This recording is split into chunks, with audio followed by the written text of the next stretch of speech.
নমস্কার, সপনাবিক নিউজ নেটওয়ার্কে স্বাগত। এই মুহূর্তে যে খবরের দিকে নজর দেব, রঙের উৎসবে খড়দহে খুন। রং খেলার নাম করে ডেকে নিয়ে গিয়ে কুপিয়ে খুন করা হলো তৃণমূল কর্মীকে। ঘটনাকে কেন্দ্র করে তীব্র চাঞ্চল্য ছড়ালো টিটাগড় পৌরসভার 13 নম্বর ওয়ার্ডে। মৃতের নাম আকাশ চৌধুরী। খড়দহ থানার অন্তর্গত জয়শ্রী কেমিক্যালের সামনে ডেকে নিয়ে গিয়ে খুন করা হয়েছে বলে খবর। সঙ্গে সঙ্গে তাকে উদ্ধার করে প্রথমে বিএন বসু মহকুমা হাসপাতাল, তারপর বেলঘরিয়ার এক বেসরকারি হাসপাতালে নিয়ে যাওয়া হলে অবস্থা আশঙ্কাজনক হওয়ায় তাকে কলকাতার আরজিকর হাসপাতালে স্থানান্তরিত করা হয়। সেখানে নিয়ে যাওয়ার পর চিকিৎসকেরা আকাশ চৌধুরীকে মৃত বলে ঘোষণা করে।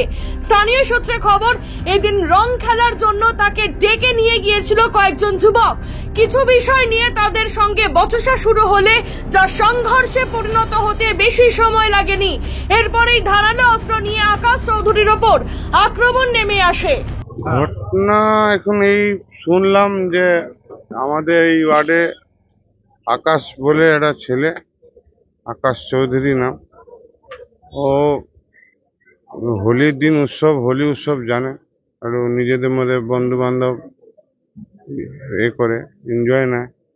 এখন আমাদের জয়শ্রী গেটে একটা পবন রাজভর বলে ছেলে, রাজকুমারের ছেলে শুনলাম, এখন বিনোদ তিওয়ারির ছেলে কানাই তিওয়ারি, এই যে হঠাৎ দিনের বেলা এরা এসে নিজেদের মধ্যে একটু উত্তেজনা মতন করেছে।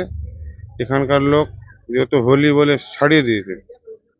তারপরে সবাই একটা সময় আমাদের খুব পিসফুলি নামাজ, আমাদের এইখানকার যারাই আমাদের হোলি যারা খেলে তারা খুব ভালো আমাদেরকে সহযোগ করেছে। যে নামাজের সময় এরা কোনো বাইরে সেরকম কোনো কেওয়াজ করিনি, খুব ভালোভাবে আমাদের নামাজ হওয়ার পর হঠাৎ করে শোনা হলো যে ওই আকাশ বলে ছেলে কোনো কারণে ওই দিকে গেল। আর ওখানকার যে পবন রাজভর শুনছি, আমি তো চোখে দেখিনি, আমি নামাজের মধ্যে ছিলাম, শুনলাম ওকে কোনো ধার অস্ত্র দিয়ে ওকে গলাতে পেটে মেরেছে। তারপরে এখানে আমাদের বলরাম হসপিটালে পেশেন্টকে নিয়ে গেছে আমাদের এই এলাকার ছেলেরা, জিনিত নিয়ে গেল, এখন আরজি কলে নিয়ে গেছে। ঘটনা প্রসঙ্গে কি বলছেন প্রশাসনিক আধিকারিকেরা, শুনবো। আচ্ছা, এখন প্রায় আধা ঘন্টা আগে আমরা খবর পাই কি এখানে একটা ঝামেলা হয়েছে। আমরা খড়দা থানার অন্তর্গত ওয়ার্ড নম্বর 13 জয়শ্রী ফার্টিলাইজার আছে, এখানে ওর বাউন্ডারি এলাকার মধ্যেই একটা ঝামেলা হচ্ছে। আমরা খবর পেলাম, সঙ্গে সঙ্গে পুলিশ অ্যাটেন্ড করে তৎপরতায়। তারপরে আমরা জানতে পারলাম কি দু কিংবা তিনজন মিলে এক লোককে আহত করেছে, ইনজোর্ড আছে, বোধহয় ছুরি মেরেছে, বোধহয়, নট শিওর রাইট নাও। ভিকটিমকে হসপিটালে পাঠানো হলো, ভিকটিম এখন বোধহয় হসপিটালেই আছে।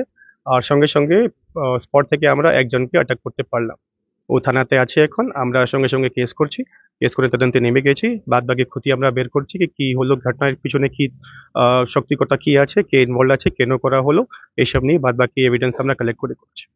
খবর পেয়ে ঘটনাস্থলে এসে পৌঁছায় খড়দহ থানার পুলিশ। নৃশংস খুনের কিছুক্ষণের মধ্যেই পবন রাজভর নামে এক যুবককে গ্রেপ্তার করেছে পুলিশ। এই পবন রাজভরের বিরুদ্ধে একাধিক অপরাধমূলক অভিযোগ ছিল বলে জানা যাচ্ছে। যে ছেলেটা মেরেছে প্রকৃত ছেলে ভালো না, একটা ক্রাইম মাইন্ডেড লোক, অনেক ক্রাইমই করেছে। ও ওই অঞ্চলে অনেক লোককে বেকারি দোকান, অমুক দোকান, খুব অনেক রকম চুরি চিমারি। পবন রাজভর খুবই বাজে ছেলে, আমার এলাকাতে ওই জয়শ্রী গেটে থাকে। ওকে প্রশাসন যেভাবে হোক টাইট করুক ওকে। এই যে যদি অরিজিনালি ঘটনা হয়েছে, সেই ঘটনা হিসাবে পুলিশ যেন ওকে মাফ না করে। সম্প্রতি বেলঘরিয়ায় শুট আউটের কাণ্ডে চাপা উত্তেজনা ছিল শিল্পাঞ্চল জুড়ে। চায়ের দোকানে তৃণমূল নেতা বিকাশ সিংকে লক্ষ্য করে খুব কাছ থেকে গুলি চালায় দুষ্কৃতীরা। সেই ঘটনার এক সপ্তাহ যেতে না যেতেই এবার খড়দহে খুন তৃণমূল কর্মী।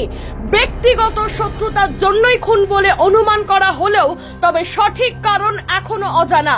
তবে সোদপুর, খড়দহ, আগরপাড়া, পানিহাটি, বেলঘরিয়া, ব্যারাকপুর জুড়ে যেভাবে সমাজ বিরোধীরা নিজেদের আস্ফালন বজায় রেখেছেন, তাতে তাদের গতিবিধি নিয়ন্ত্রণ করা কার্যত চ্যালেঞ্জ হয়ে দাঁড়িয়েছে প্রশাসনের কাছে।